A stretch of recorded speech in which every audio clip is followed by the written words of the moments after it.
While the earthquake has affected large areas in Turkey and across its southern border into war-torn Syria, growing concern about humanitarian access in the latter, where an almost 12-year civil war has hampered the provision of foreign aid to those who need it the most.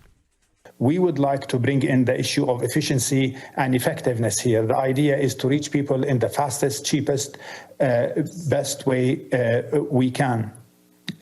Cross-line, as of today, does not replace cross-border. We're hoping that everybody puts the interest of the people first. We keep the politics aside. We move the authorities, all authorities, move away from the issue, from the politics, and put the interest of the people first. We would like to see the cross-line escalated as much as possible. Also, the cross-line, we have to do more cross-line, but again, we would like to see them working together to reach the people at the time of need.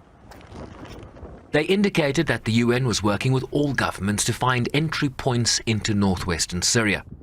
You would need food, you would need shelter, you would need water, you would need generators because they're in the places where you might not have generators, you would need medical, you would need trauma kits, you would need support and you would need protection. These are the ones. Add to this the fact that we are working in an environment that is already a vulnerable and suffering environment where there is no fuel. The infrastructure is suffering and suffered. The houses where they're living are suffering, and there might be other collapses. In this case, for example, we will need again the rubble moving, we will need the search and rescue, and we will need, we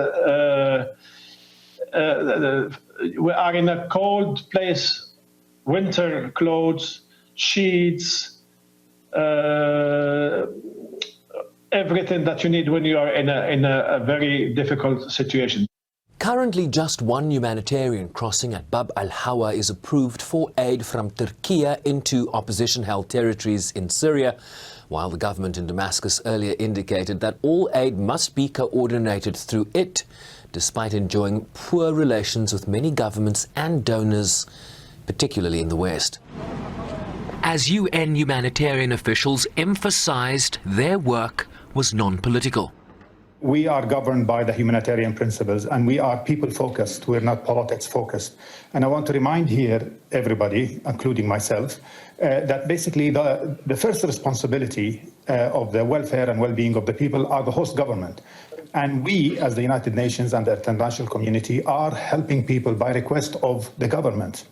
So it's for the government to take those political decisions. For us, we totally depoliticize our work. Al-Mustafa and myself, our main focus, and every colleague, including our colleagues in the NGO, international and local NGOs, we're focused on the people, on the needs of the women and the children, and we leave the politics totally aside.